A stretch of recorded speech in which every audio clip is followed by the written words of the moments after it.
Hello everyone, welcome to Vidyutma classes. आज का हमारा टॉपिक मेंस्ट्रुएशन है। मेंस्ट्रुएशन क्या है?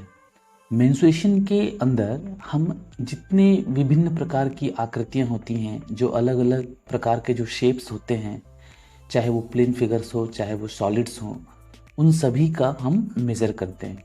अब हमारे पास क्वेश्चन ये होता है, डाउट हमारे मन में ये होता है कि हम क्या मेज़र करते हैं। तो हम सीधे सीधे बात कर लेते हैं। हम जो मेज़र करेंगे वो मेज़र होगा हमारा पेरीमीटर का। हम पेरीमीटर मेज़र करते हैं, हम एरिया मेज़र करते हैं। मेंस्ट्रुएशन में हम total surface area, cut surface area, lateral surface area, volume, ये सारी चीज़ें हम मेज़र करते हैं। ठीक है, तो पहले हम ये समझ लेते हैं कि मेज़र करने के लिए हमें जो सबसे पहले जो ज़रूरत पड़ती है वो क्या है। वो है डायमेंशन, जिसको हम विमाएँ कहते हैं। तो हमारे पास जो प्राइमरी डायमेंशंस होते हैं वो क्या होते हैं? लेंथ होता है, ब्रेथ होता है, हाइट होता है और टाइम होता है। ठीक है, टाइम को हम जब एक्सप्रेस करेंगे तो हमारे पास यूनिट्स में आवर्स और सेकंड्स चलते हैं। हाइट के लिए हम मीटर और सेंटीमीटर यूज़ करते हैं, फीट भी यूज़ करते हैं। ठीक उसी प्रकार लेंथ और ब्रेथ के लिए भी सेम मीटर, सेंटीमीटर और फीट का यूज़ किया जाता है। ठीक है, ये बात हो गई हमारे यूनिट्स की। अब हम बात कर लेते हैं कि मेंस्ट्रुएशन में हम जिन शेप्स को मेजर करते हैं उन शेप्स के बारे में हम बात कर लेते हैं। तो मेंस्ट्रुएशन में जिन शेप्स को हम मेजर करते हैं उन शेप्स को हम ब्रॉडली दो कैटेगरी में डिवाइड कर सकते हैं। पहला कैटेगरी है प्लेन फिगर्स।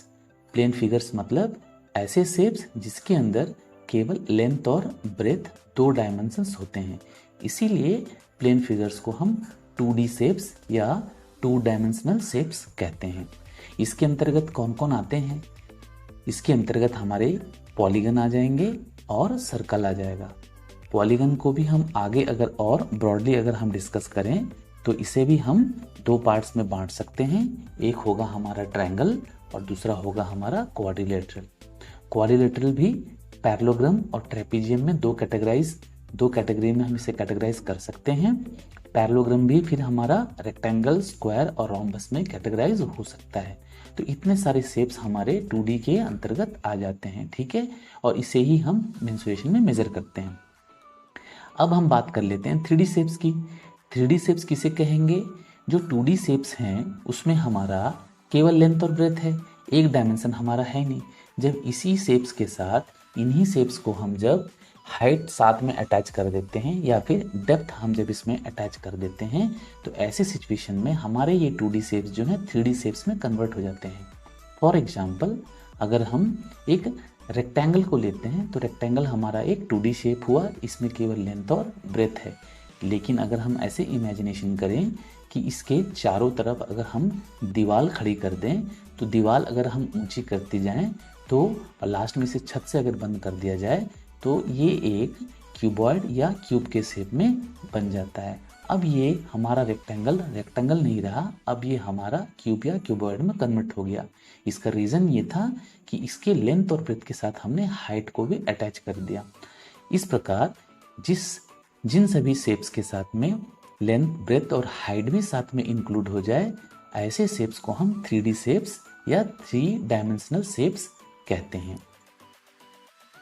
अब हम समझ लेते हैं कि जब हम 2 डायमेंशनल शेप्स को मेजर करते हैं तब हमें लेंथ, ब्रेथ को लेकर ही मेजर करना पड़ता है। इसलिए जब हम plane figures means 2D shapes को जब हम मेजर करते हैं तब हमें पेरीमीटर और एरिया निकालना पड़ता है। इसमें हम वॉल्यूम और total surface area, cut surface area ये सब हम नहीं निकालते, क्योंकि इसमें हमारा थर्ड डायमेंशन हाइट या फिर डेप्थ नहीं होता है।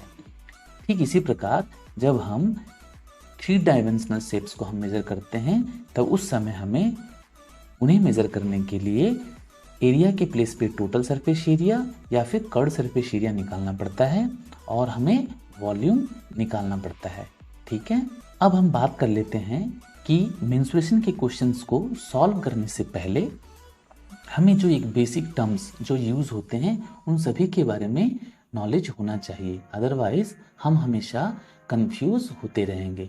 तो इन कन्फ्यूजन्स को हम अवॉइड करें, इसलिए हम चलिए पहले बेसिक जो टर्म्स यूज़ होते हैं उन्हें जान लेते हैं। सबसे पहला हमारा जो टर्म यूज होता है वो होता है लेंथ, और उसके बाद सेकंड जो टर्म यूज होता है हमारा ब्रेथ।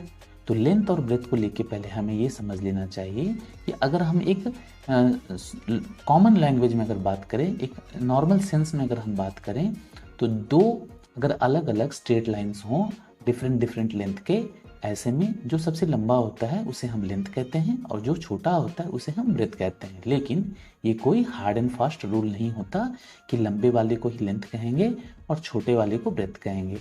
उल्टा भी हो सकता है, हम छोटे वाले को लेंथ और बड़े वाले को ब्रेथ कह सकते हैं। ओके, इसके बाद नेक्स्ट हमारे पास जो टर्म यूज होता है वो हाइट। अब हाइट हमें किसे कहेंगे? जब किसी स्ट्रेट लाइन के ऊपर एक दूसरा स्ट्रेट लाइन एकदम सीधी सीधी खड़े हो। सीधे का मतलब है कि अगर 90 डिग्री का एंगल बनाते हुए अगर वो खड़ी हो, तो ऐसे सिचुएशन में हम दोनों स्ट्रेट लाइन को एक दूसरे का हाइट बोल सकते हैं। फिर इसे ही हम परपेंडिकुलर भी बोलते हैं, ठीक है। लेकिन अगर यही स्ट्रेट लाइन थोड़ा सा भी 90 डिग्री से कम या ज़्यादा का एंगल बना के अगर खड़ी हो, तो ऐसे सिचुएशन में इसे हम स्लोप कहते हैं, झुकाव कहते हैं, ठीक है। जैसे कि एक राइट एंगल ट्रायंगल में हाइपोटेन्यूज टेढ़ा होता है, लैडर जैसा एक सीढ़ी नुमा होता है, इसीलिए इसे हम स्लोप कहते हैं, और राइट एंगल ट्रायंगल में इसे हम हाइपोटेन्यूज कह के बुलाते हैं, ठीक है। अब हम बेस किसे कहते हैं? हमारे ग्राउंड के साथ जो स्ट्रेट लाइन हॉरिजॉन्टली जो होता है उसे हम बेस कहते हैं, ठीक है। और इसके ऊपर वर्टिकली जो सीधे सीधे जो लाइन जो होती है, सीधी रेखा जो होती है, जो 90 डिग्री का एंगल बना के खड़ी रहती है, उसे हम हाइट कहते हैं, ठीक है। नेक्स्ट हमारा टर्म एंगल्स है। एंगल्स को हम दो कैटेगरीज में बांटकर समझ सकते हैं। पहला कैटेगरी है डिग्री और दूसरा है रेडियन। जब हम ज्योमेट्रिकली एंगल्स को हम मेज़र करते हैं तो उसका यूनिट हम डिग्री में मेज़र करते हैं, और यही एंगल जब हम एक सर्कल के अंदर में मेज़र करते हैं तो उसे हम रेडियन में एक्सप्रेस करते हैं। रेडियन और डिग्री के बीच में एक सिंपल सा रिलेशन होता है, वो रिलेशन होता है pi radian equals to 180 degree, ठीक है। नेक्स्ट हमारा जो टर्म यूज होता है वो है पैथागोरस रूल। पैथागोरस ने एक राइट एंगल ट्रायंगल को लेकर हमें एक रूल दिया था। वो रूल ये है कि एक राइट एंगल ट्रायंगल में जो सबसे बड़ा साइड होता है वो हाइपोटेन्यूज होता है, और बाकी बचे हुए दो साइड परपेंडिकुलर और बेस ये हाइपोटेन्यूज से छोटे होते हैं, और इन तीनों में एक आपस में रिलेशन होता है। इस रिलेशन को पैथागोरस ने बताया था कि जो हाइपोटेन्यूज होता है वो हमेशा सम ऑफ परपेंडिकुलर एंड बेस के इक्वल होता है, लेकिन कंडीशन ये है कि उन सभी के ऊपर में स्क्वायर होना चाहिए। इट मीन्स व्हाट, हमारा रिलेशन बन जाएगा h square equals to p square plus b square. यही हमारा पैथागोरस रूल है, ओके। अब हम बात कर लेते हैं पैथागोरियन ट्रिपलेट की। पैथागोरियन ट्रिपलेट किसे कहते हैं? वे सभी नंबर्स जो पैथागोरस रूल को फॉलो करते हैं उसे पैथागोरियन ट्रिपलेट कहते हैं। एक राइट एंगल ट्रायंगल में अगर परपेंडिकुलर 3 हो, बेस अगर 4 हो, तो हाइपोटेन्यूज इसका 5 होगा। इसी प्रकार जो इस रूल को जितने सारे नंबर्स फॉलो करते हैं उसे हम पैथागोरियन ट्रिपलेट कहते हैं। कुछ पैथागोरियन ट्रिपलेट के एग्जाम्पल्स इस प्रकार हैं जिसे हमें हमेशा याद रखना चाहिए।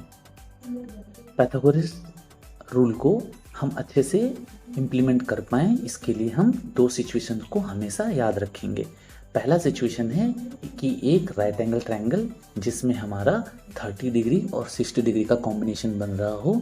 ऐसे सिचुएशन में 30 डिग्री के साथ बना हुआ बेस का वैल्यू √3 और परपेंडिकुलर का वैल्यू 1 होगा, हाइपोटेन्यूज हमेशा 2 होगा। सेकंड सिचुएशन में हम देख रहे हैं कि 45 का कॉम्बिनेशन बन रहा है, और इस सिचुएशन में हमारा बेस और परपेंडिकुलर हमेशा सेम होगा 1 1, और हमारा हाइपोटेन्यूज हमेशा √2 होगा। अब हम बात कर लेते हैं कन्वर्शंस की। मेंस्ट्रुएशन में सबसे बड़ा जो प्रॉब्लम होता है स्टूडेंट्स के बीच में वो ये है कि कन्वर्शन करते समय उन्हें बहुत दिक्कतों का सामना करना पड़ता है। तो कन्वर्शन के लिए एक हमें सिंपल सा रूल हमेशा याद रखना है। जब भी हम छोटे यूनिट्स को बड़े यूनिट्स में हम कन्वर्ट करेंगे तो ऐसी सिचुएशन में हमेशा हमें डिवाइड करना है, और जब बड़े यूनिट्स को हम छोटे यूनिट्स में कन्वर्ट करेंगे तो हमेशा हमें मल्टीप्लाई करना है, ठीक है। अब दूसरी बात ये है कि हमें ये तय करना है कि हमें मल्टीप्लिकेशन या फिर डिवीज़न किससे करना है। तो इसके लिए यूनिट्स का अपना अपना आपसी एक रिलेशन होता है। For example centimetre, millimetre, decimetre, metre, decametre, hectometre और किलोमीटर, इनका आपसी रिलेशन हमेशा 10-10 का होता है।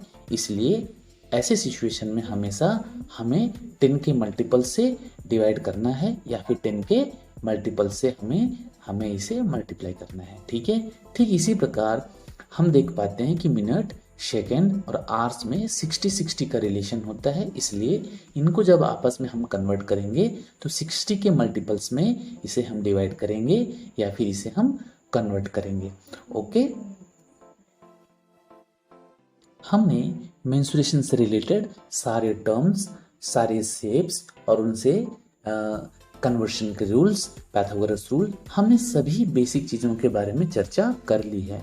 हमारा जो मेंसुरेशन को लेके जो हमारा इंट्रोडक्शन होना चाहिए था, जितना हमें चाहिए, जितना हमें ज़रूरत होना चाहिए था, हमने इन चीज़ों को समझ लिया। अब हम इस लायक हो चुके हैं कि हम अब क्वेश्चंस को सॉल्व कर पाएंगे, ताकि जब उसमें जो टर्म्स यूज़ होंगे हम उन्हें जानने के बाद, पढ़ने के बाद कंफ्यूज नहीं होंगे।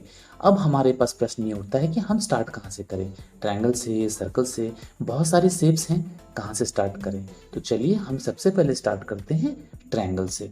ओके, ऐसे तो ट्रायंगल्स बहुत सारे होते हैं, लेकिन हम कुछ स्पेसिफिक ट्रायंगल्स के बारे में ही बात करेंगे जिनमें हमें मेंस्ट्रुएशन में सॉल्व करना है। ठीक है, सबसे पहला जो हमारा ट्रायंगल है, एक ऐसा ट्रायंगल जिनमें कोई भी साइड बराबर नहीं होता है ना।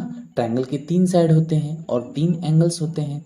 एक ऐसा ट्रायंगल जिसका कोई भी साइड किसी भी दूसरे साइड के साथ बराबर नहीं होता, मतलब सभी के सभी साइड अलग अलग वैल्यूज के होते हैं। अगर ऐसा सिचुएशन हो तो हम ट्रायंगल का एरिया कैसे फाइंड करते हैं। ऐसे ट्रायंगल के एरिया को फाइंड करने के लिए सबसे पहले हमें पेरीमीटर निकालना होगा। अब बात ये होता है कि पेरीमीटर है क्या चीज़। तो एक सिंपल सा बात हमेशा याद रखिए, चाहे वो कोई भी शेप हो, जब भी हम पेरीमीटर की बात करेंगे तो हमें एक बात हमेशा याद रखना चाहिए, perimeter means only boundary.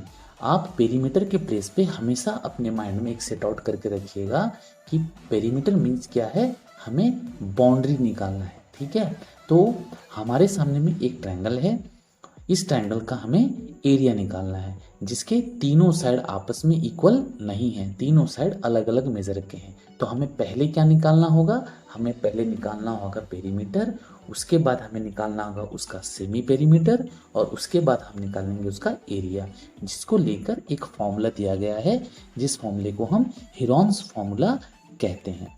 Right angle triangle अगर दिया हुआ हो तो ऐसे सिचुएशन में हमारा एरिया ऑफ द ट्रायंगल का फॉर्मूला हो जाएगा half into base into height. Okay, third हमारा जो है वो एक इक्विलेटरल ट्रायंगल लेके हमारा फॉर्मूला होगा। अगर हमारा ट्रायंगल इक्विलेटरल हो, अर्थात उसके सारे के सारे साइड आपस में अगर बराबर हों, 3 साइड होते हैं, अगर तीनों साइड आपस में बराबर हों, ऐसे सिचुएशन में हम √3/4 इंटू ए स्क्वायर यूज़ करेंगे उसका एरिया को निकालने के लिए, और हाइट को निकालने के लिए √3/2 इंटू ए। यहाँ ए मीन्स इक्वल साइड्स है। ठीक है, और ऐसे में हमारे पास एक रिलेशन भी आता है, उस रिलेशन को भी हमें याद में रखना है। हमारे पास अभी 3 फॉर्मूलेज हो गए। ठीक है, नेक्स्ट हमारा जो कैटेगरी है वो आइसोसेलेस ट्रायंगल को लेके है।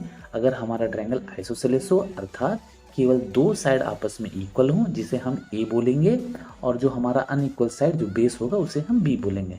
ऐसे सिचुएशन में अगर रहे तो हमारा एरिया ऑफ द ट्रायंगल का फॉर्मूला हो जाएगा b/4 √4a² minus b²। Okay, और हाइट का फॉर्मूला हो जाएगा हमारा 1/2 √4a² माइनस b²। इन चीज़ों को हमें अच्छे से याद करके रखना होगा, और इन चीज़ों के बारे में डिटेल में हम समझेंगे, ट्रिकी अप्रोच भी समझेंगे और डिटेल मेथड भी समझेंगे जब हम क्वेश्चंस को सॉल्व करेंगे। ठीक है, नेक्स्ट हमारा जो एरिया ऑफ द ट्रायंगल को लेके फॉर्मूला होगा वो एक ऐसा सिचुएशन जब हमें 2 साइड्स का वैल्यू पता हो और उन दोनों के बीच में जो एंगल हो अगर वो हमें पता हो, ऐसे में हम एक ट्रिग्नोमेट्रिकल अप्रोच भी इसमें लगा सकते हैं, जो आपके सामने में है, स्क्रीन पे लिखा हुआ है। इन फॉर्मूलाज को भी आपको याद रखना है, जिससे हम समय आने पर यूज़ करेंगे। ओके।